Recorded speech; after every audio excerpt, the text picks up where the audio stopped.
So if I made a decision, or if there was a collective decision to do a geoengineering program, and you put, say, the kind of program I think makes more sense, we put about 1 million tons a year in, but let's say, you might end up killing many tens of thousands of people a year as a direct result of that decision. I made a decision, or if there was a collective decision to do a geoengineering program, and you put, say, the kind of program I think makes more sense, we put about 1 million tons a year in, but let's say, you might end up killing many tens of thousands of people a year as a direct result of that decision. In 2018, scientists will take bold steps to explore a technology that could reverse the effects of climate change. It's an engineering project that would literally touch every living thing on the planet. They're looking at ways to reflect sunlight back into space and cool down the Earth. Geoengineering is the pioneering science that could well be on everyone's lips in 2018. The idea of geoengineering is the idea that humans purposefully influence the climate of the planet. Solar geoengineering specifically is the idea of introducing a substance into the stratosphere that will cool down the planet by reflecting back sunlight. If we turn down the sun a little bit, that brings the Earth's energy more into balance, and that could reduce some of the risks like extreme storms or extreme temperature. Exactly. Okay, so what do we do? So the other thing is horrifying. It is that you could actually spray sulfuric acid in the stratosphere 20 kilometers over our head and use that to stop the planet warming up in a ugly tech fix. You could spray something into the atmosphere to change. Spray pollution into the atmosphere to stop it warming. I made a decision, or if there was a collective decision to do a geoengineering program, and you put, say, the kind of program I think makes more sense, we put about 1 million tons a year in, but let's say, you might end up killing many tens of thousands of people a year as a direct result of that decision. World's cloud layering, and ultimately to control the weather, and he who controls the weather will control the world. Project Cirrus is the first official attempt to modify a hurricane. It was run by General Electric with the support of the U.S. military. The official theory was that by changing the temperature outside the eye wall of a hurricane, which they did by seeding the clouds with various compounds such as silver iodide, a decrease in strong winds will result. On October 13, 1947, Project Cirrus targeted a hurricane heading out to sea. Approximately 180 pounds of dry ice was dropped into the clouds. The crew then reported a pronounced modification of the cloud deck, and the hurricane abruptly changed direction and made landfall near Savannah, Georgia. The public blamed the government. Irving Langmuir, who pioneered General Electric's atmospheric research department and admitted that the project was about learning how to weaponize the weather, also claimed the reversal of the hurricane had been caused by Project Cirrus. But the government denied it for 12 years. After a short delay, the project officially continued, and in 1965, Project Storm Fury had targeted Hurricane Betsy for seeding. On that day, the storm immediately changed direction and made landfall in southern Florida. Congress blamed it on Project Storm Fury, but the government claimed that the hurricane shifted before they ever had a chance to seed it. And after 2 months of congressional hearings, the project was allowed to continue. During the Vietnam War, weather modification was weaponized in Operation Popeye. And as a result, starting in October of 1978, an international treaty now prohibits the military use of weather modification. In 1997, U.S. Defense Secretary William Cohen said that we have enemies capable of altering the climate and setting off earthquakes and volcanoes remotely through the use of electromagnetic waves. And so controlling the weather seems to be a very real thing. And while the media lies to you, the government has placed gag orders on employees of the National Weather Service, who have sought legal counsel to reverse these illegal gag orders. And they no longer need to seed the clouds. Chemtrails, or as John Brennan of the CIA calls it, stratospheric aerosol injection, allows these black government projects the ability to put whatever they want into the skies. and HAARP has the ability to change the temperature within the ionosphere.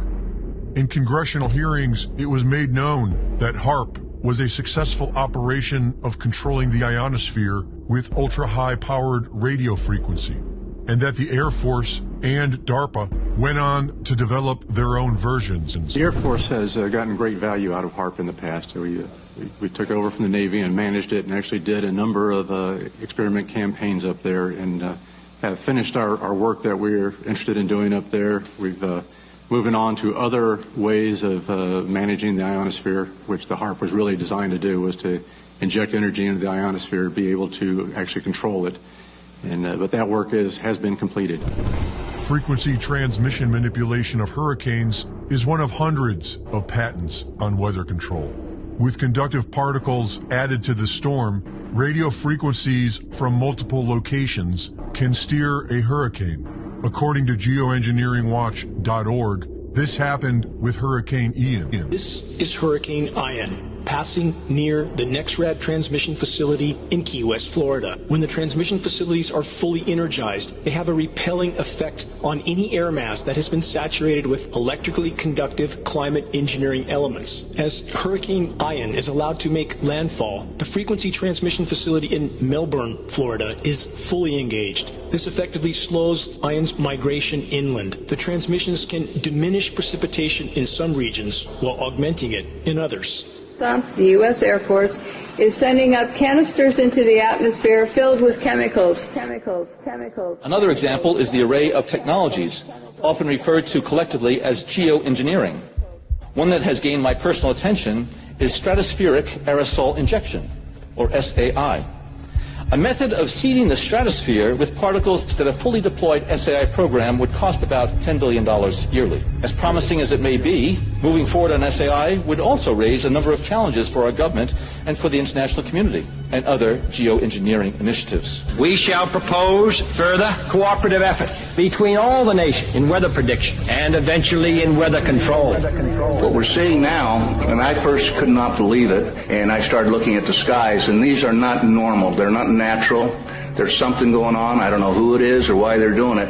All I can testify is it's not natural and it's not normal. It's got to be some outside influence doing that. I'm here to give you testimony that chemtrails, they're not contrails, are indeed real.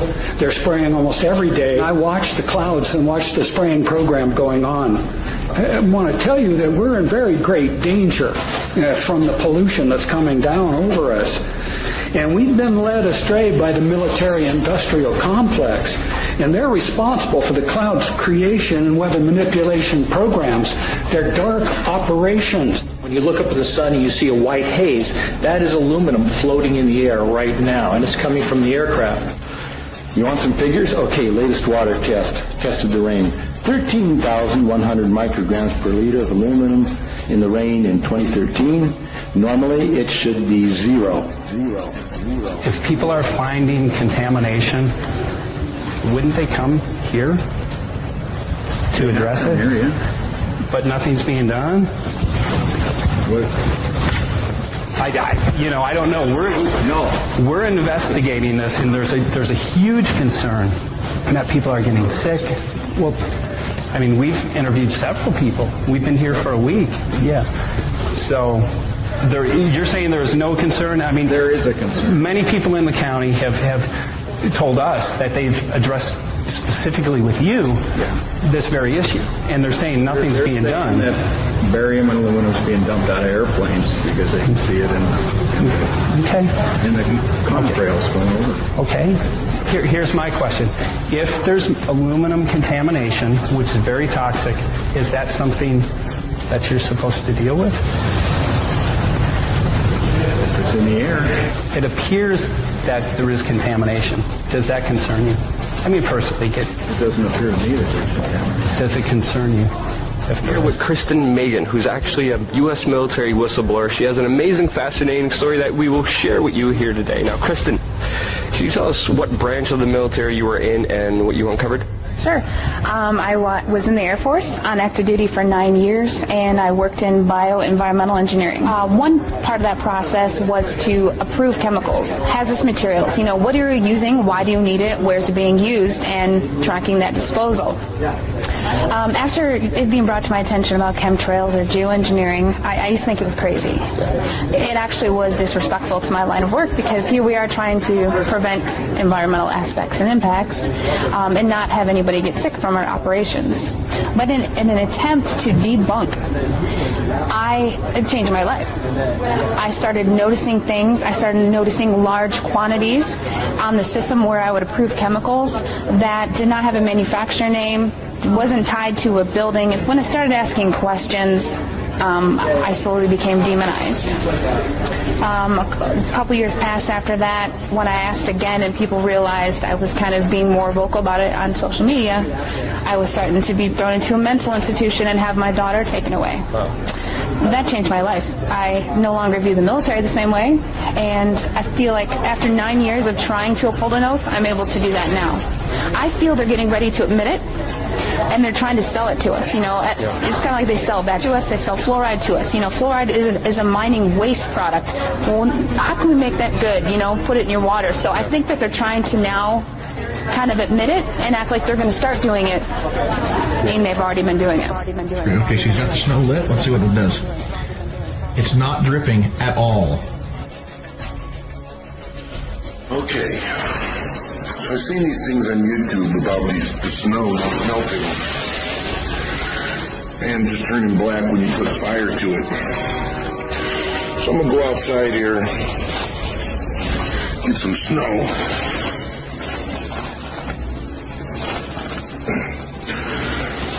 Get some snow.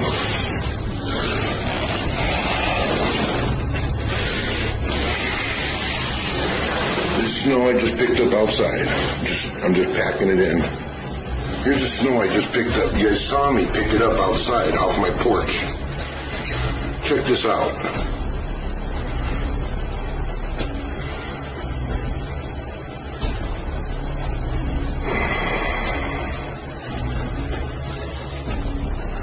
Dude, that is weird. It doesn't melt. There's no drops of water. That is weird. That is weird, man. Look, it just like turns black.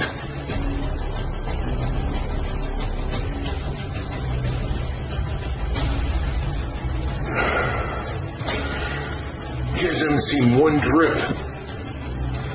In the snow on Mount Shasta, pristine Mount Shasta, 61,000 micrograms per liter, 4 times the amount that is found in the soil up there. Where in the hell is this stuff coming from? But NASA is a corporation. I want you to know that. NASA has also conducted a research program in what they call metallized fuels. We're actually putting aluminum oxide right in the fuel because it has 2 atoms of aluminum and 3 atoms of oxygen.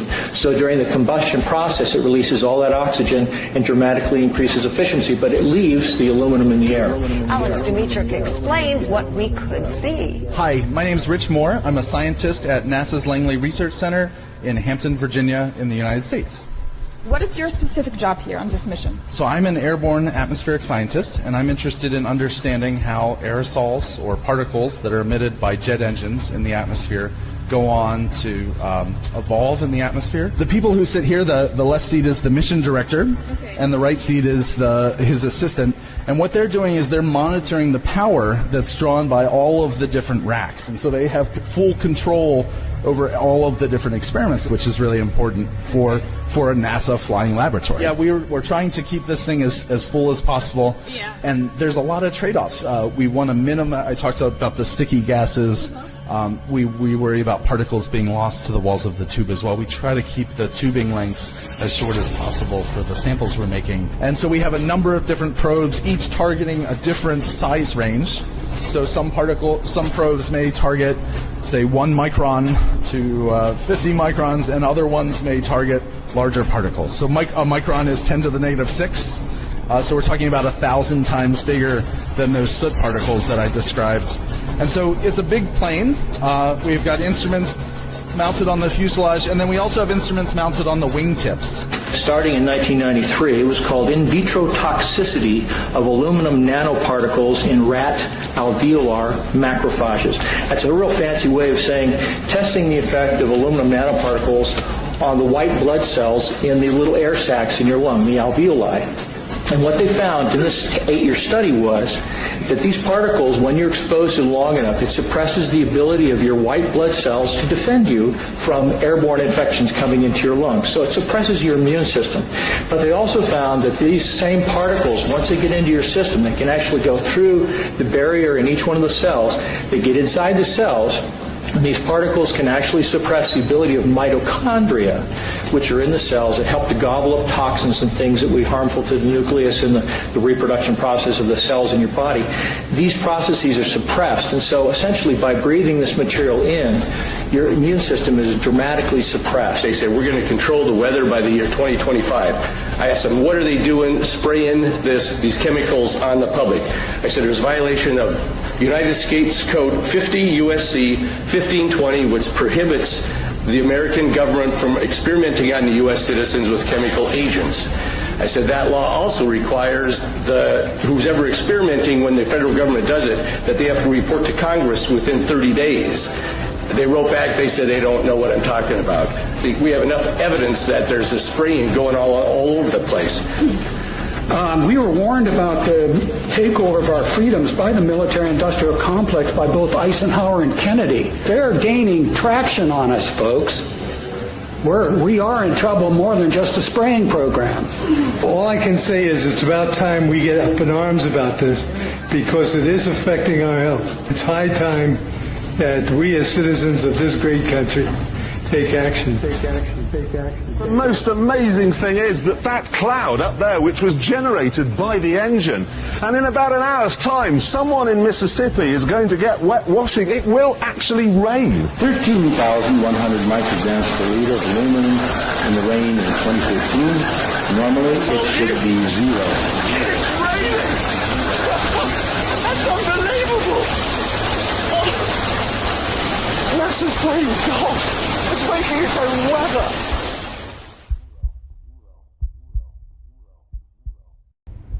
See, whether you understand it or not, whether you are aware of it or not, you are under attack.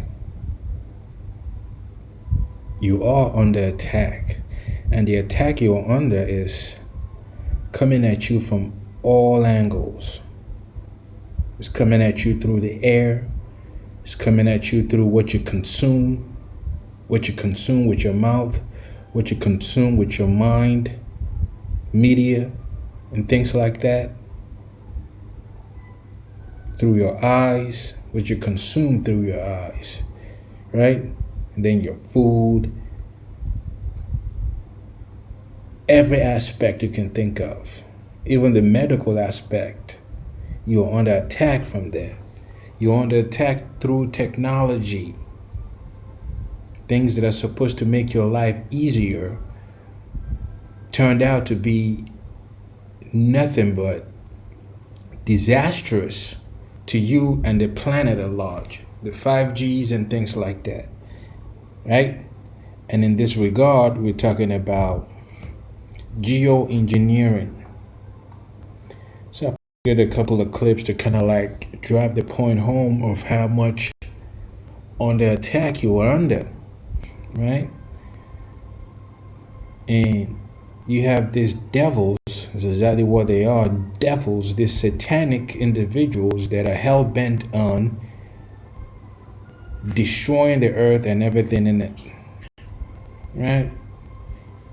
That's what they're hell-bent on, and it always goes back to their ideologies, their belief, their Malthusian theory about how there's too much people on the planet and there's not enough resources for everybody. Meanwhile, they're the ones hoarding all the resources, and they're in their warped minds. The only way to limit this so-called destruction happening on the planet is to depopulate the planet. And they're depopulating the planet by any means necessary.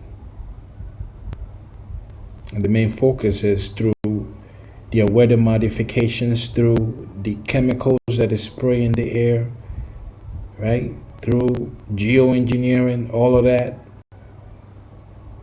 Aerosol sprays. And these things are no good for you. And you have this individual talking about unaliving thousands of people through what they spray in the air. So you have to understand that you are under attack. You really need to understand this. You are under attack. So meanwhile, they're trying to distract you with all kinds of garbage out there, with all kinds of stuff to mess your mind up and have you all discombobulated. Well, this is what they're doing to you. This is what they've been doing to you.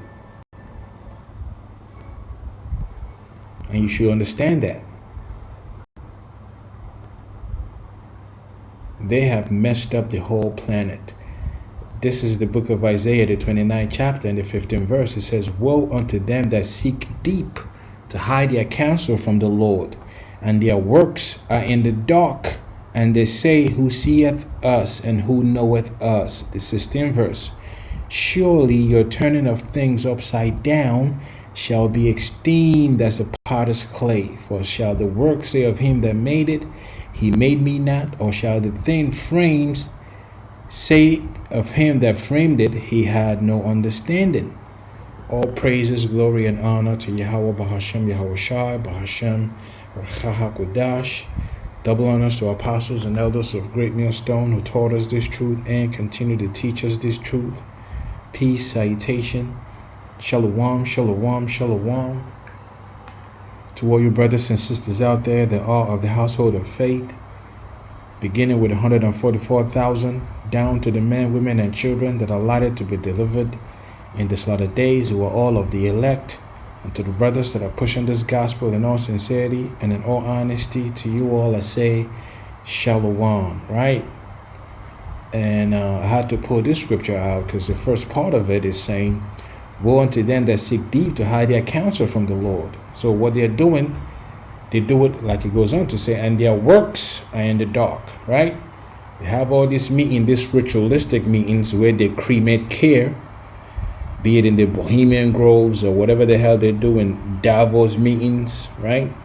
All of these things that they do, all of this secret societies, they call it, right?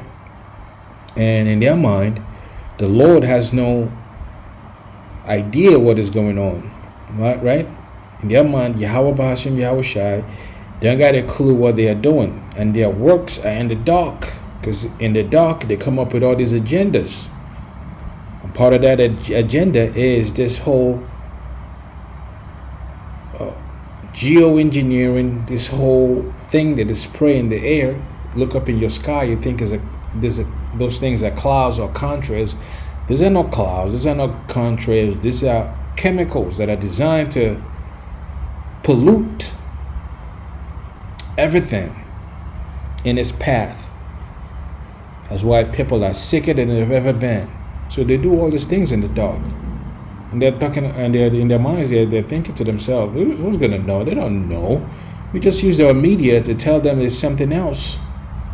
Hey, it's just contrails. Don't worry about it. Oh, it's just climate change. That's why all these rainfalls and tsunamis and all of these things is happening. Don't worry about it. Go back to sleep. Go in.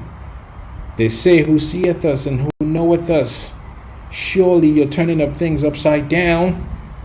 So that's exactly what they've done. They've turned everything upside down. Nothing is as it should be.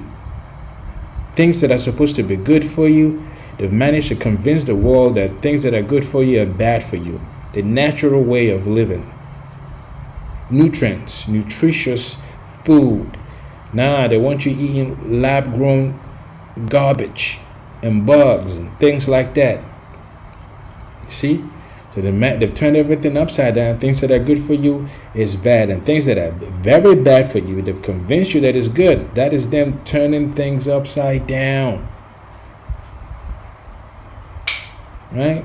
It says, And surely your turning of things upside down shall be esteemed as the potter's clay. For shall the work say of him that made it, he made me not? Or shall the thing framed say of him that framed it, he had no understanding? So that's exactly what they do.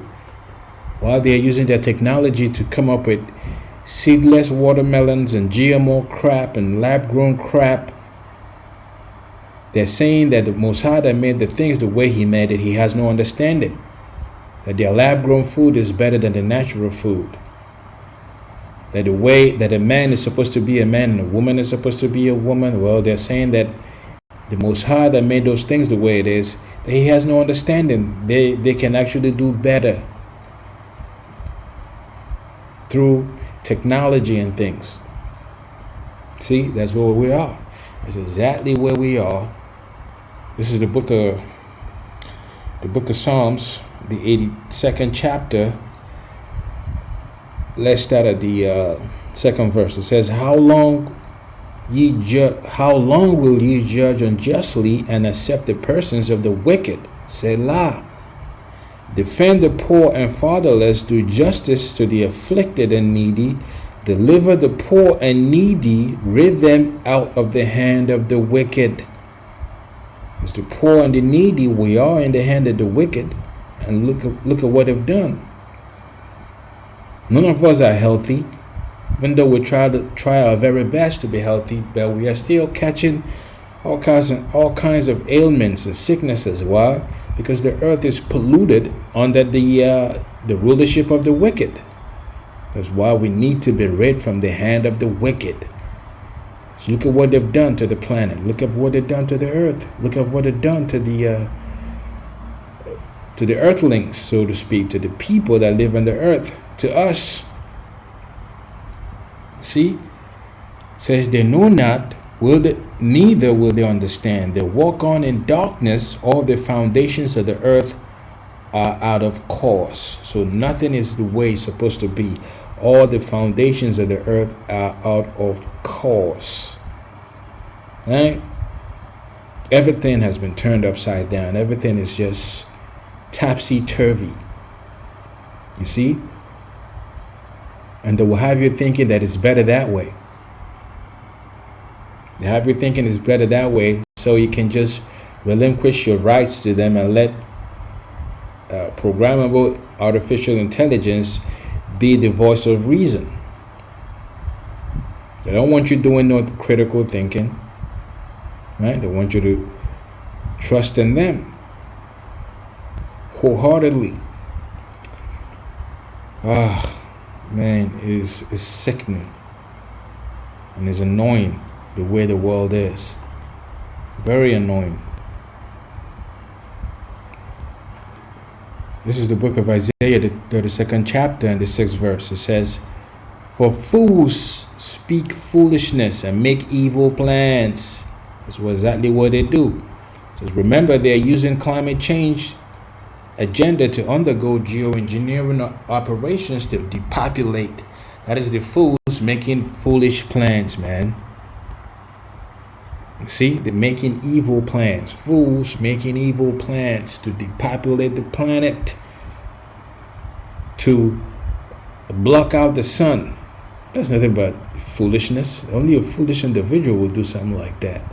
To tell you that the CO2 is bad for the planet, to tell you that this and that, all the agendas that they come up with, to try to embed every man, woman, and child with an RFID microchip, which is the mark of the beast, to infuse humanity with technology, to turn humanity into cyborgs. These are nothing but foolish men making evil plans. So they practice ungodliness and spread false teachings about the Lord. They deprive the hungry of food and give no water to the thirsty. You will own nothing and be happy, not even the food, not even the water. The new CEO of WEF, World Economic Forum, he said that water is not a human right. I believe he used to own Nestle, or he still owns Nestle, right? It's not a human right. That's what the scripture is saying. They deprive you of food and they give you no water. It says the smooth tricks of the scoundrels are evil. They plot crooked schemes. They lie to convict the poor, even when the cause of the poor is just. So even when you're doing the right thing, they come up against you. That's exactly what they don't want you doing right. They want you doing wicked, because they are the wicked. That's what they do. That's why it goes on here to say the smooth tricks of scoundrels are evil. And they say it's just aerosol spray. We're using it trying to mitigate the climate change and the effects it's having on the planet, and we're trying to for the greater good. That's the smooth tricks of scoundrels. Believe you me, no matter how they try to smooth talk you with their tricks, no matter how smooth it is evil plans. It is evil to the very core of them. You cannot believe them. So they plot crooked schemes. They plot crooked schemes. They lie to convict the poor, even when the cause of the poor is just. Right? That's what we are right now. They plotted crooked schemes, and they cannot wait to carry them out. And they've been carrying them out. That's why I say we are under attack through these crooked schemes that they've plotted. And you should be very aware of it, so that you know to trust in the Lord. Because without the Lord, we are easy pickings out here, man. Easy pickings. Let's close out with this in the book of Ecclesiasticus, the 7th chapter and the 29th verse. It says, "Lo, this only have I found, that the Lord, that God had made man upright, but they have sought out many inventions." Part of that inventions is their philosophies, their policies, and their technology. That's why the earth is suffering. People are suffering. People are sicker than they've ever been. Right? That's part of their inventions. So these inventions is destroying the planet, is destroying the people. It's just not good for anybody. Nobody is it good for. So understand this and move accordingly. And with that, all praises, glory, and honor to Yahweh Bahashem, Yahweh Shai, Bahashem, Bachahakodash. Double honors to apostles and elders of Great Millstone. See you next time, Lord willing. Shalom. Shalom.